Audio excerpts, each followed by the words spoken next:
करके प्रकट भये। बोले मैया हम तो शंख चक्र गदा पद्म इसलिए लेके आए, एक मामा कंस जन्म लेते ही मार देता है, इसका वध कर देंगे। देवकी मैया बोली वध तो ठाकुर जी आप चाहो तो कंस का जन्म ही ना हो, वध तो बहुत दूर की बात है, ये सब आपकी लीला है। कृपा करके एक मां को जो सुख होता है बालक को जन्म देने में, वो सुख मुझे प्रदान करो। मां का सबसे बड़ा सुख क्या है? जन्म लेते ही बालक उसके हृदय से लगा दिया जाए और फिर मां अवकाश पाते ही अपना पयोधर बालक को पिलाए। ठाकुर जी वही तो सुख है। मेरे 7 बालकों को कंस ने मार दिया, 6 बालक मार दिए, 7वें का जन्म ही नहीं हुआ। मैं यह सौभाग्य प्राप्ति नहीं कर पाई कि अपने बालकों को अपना पयोधर पान करा सकूं। कृपा करके आप परब्रह्म मेरे यहां पुत्र बन के आए हो, छोटे से बालक बन जाओ, मुझे अनुभव करा दीजिए ना कि हाँ सच में आप बालक बन के आए हैं, मेरा पयोधर पान कर रहे हैं। ठाकुर जी बोले मैया 2 भुजा अंतर ध्यान कर देंगे, लत्ता कपड़ा सब उतार देंगे, बालक बन जाएंगे, लेकिन फिर याद रहे लीला करने के लिए फिर हमको समय चाहिए। 11 वर्ष 56 दिन के लिए हमको ब्रज भेजना, लीला करके बढ़िया माखन मिश्री खाके गोप ग्वालों के संग आनंद करके फिर आएंगे। 11 वर्ष का प्रतीक्षा करनी पड़ेगी, तब आकर के हम महाराज कंस को वध करेंगे। मंजूर हो तो बताओ। तो मैया ने दूसरा भाव अपनाया, बोले क्षण भर का संयोग मिले, उसके बाद भले ही 11 वर्ष का वियोग मिले, कोई दिक्कत नहीं, आप गोद में आओ। ठाकुर जी ने अपनी 2 भुजा अंतर ध्यान कर ली, कौस्तुभ मणि अंतर ध्यान कर ली और बताएं आज हरि देखे नंगम नंगा, सब वस्त्र उतार करके देखो खुद ही लेट गए और लेट करके दोनों भुजा और हाथ उठा के रोने लगे बन गए बालक। देव की मैया ने अब जन्म लेने से जन्म लेकर के और अब तक का जो बीच का जितना भी भाव था, ठाकुर जी ने अपनी माया से सब अंतर ध्यान कर दिया। मैया को याद ही नहीं है, मैया को लगा अभी अभी बालक प्रकट हुआ है। तुरंत अपनी गोद में लेकर के अपने पयोधर का पान कराया, अपने पयोधर का पान कराया। बहुत रुदन किया देव की मैया ने। ठाकुर जी ने पहले ही आज्ञा कर दी थी कि हमको ब्रज ले जाना। वसुदेव जी ने पूछा कैसे लेके जाना? बोले जैसे ही हम बालक बने, ये सूप है इसमें हमको बिठा देना, लेकर के सीधे ब्रज चलना। तो वसुदेव जी बोले इतने सारे सैनिक, ताले लगे हैं, कैसे लेके जाऊंगा? ठाकुर जी बोले मेरी शरण ग्रहण कर लो, बंधन छोड़ने की जिम्मेवारी मेरी।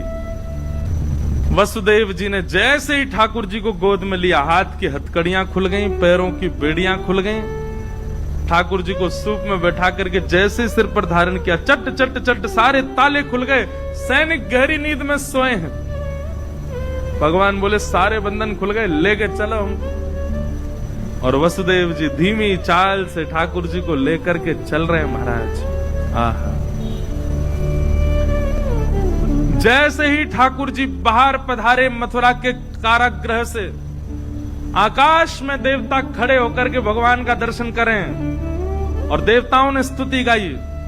सत्यमृतम सत्य परम त्रिसत्यम सत्यश्च योनिम निहितम च सत्ये सत्यस्य सत्यामृत सत्य नेत्रम सत्यात्मकम त्वाम शरणम प्रपन्ना। महाराज भागवत में तो इतना सुंदर वर्णन है कि आज हिंसक जीव भी आपस में मित्र हो गए। शेर भी दौड़ रहा है ठाकुर जी के दर्शन करने के लिए, हिरन भी दौड़ रहा है। तभी हिरन ने आकर के एक लात मारी शेर में, पीछे हट मैं पहले करूंगा। शेर बोला मानता नहीं, तेरा मेरा ब्रेकफास्ट है तू। बोले आज भाई हमारे ठाकुर जी का जन्म हुआ है, आज दोनों भाव से दर्शन करेंगे। और दोनों मित्र बनकर दर्शन कर रहे हैं। सर्प मूसक एक साथ दर्शन कर रहे हैं। सर्प ने फन उठा दिया ऊपर की ओर, ऊपर चल रहे हैं ना ठाकुर जी, और उस फन के ऊपर मूषक खड़े होकर दर्शन कर रहा है। आज सबको ऐसा लग रहा है कि कोई हमारा शत्रु नहीं है। जिस दिन ठाकुर जी प्रकट हुए उस दिन ऐसी स्थिति हो गई, ऐसा स्वभाव हो गया।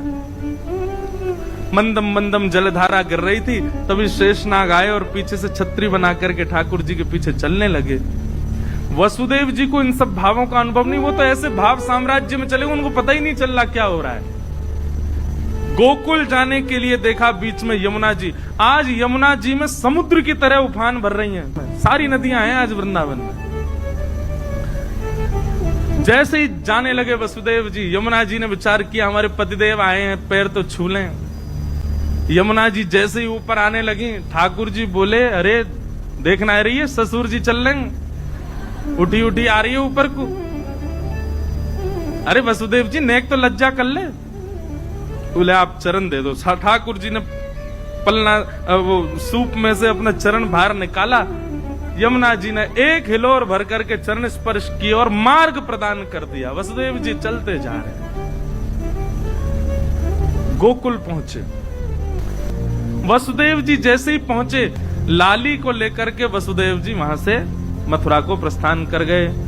मथुरा जाकर के जैसे ही पहुंचे, बालिका ने रोना प्रारंभ किया। कंस की निद्रा खुल गई। आकर के उसने बालिका को जैसे ही पटका, अष्टभुजी देवी भद्रकाली प्रकट हो गई। विंध्यवासिनी मैया विंध्याचल में विराजमान है, भगवान की बहन है वो। उन्होंने कंस को बताया कि भाई तुम्हारे शत्रु ने तो ब्रजमंडल में जन्म ले लिया है,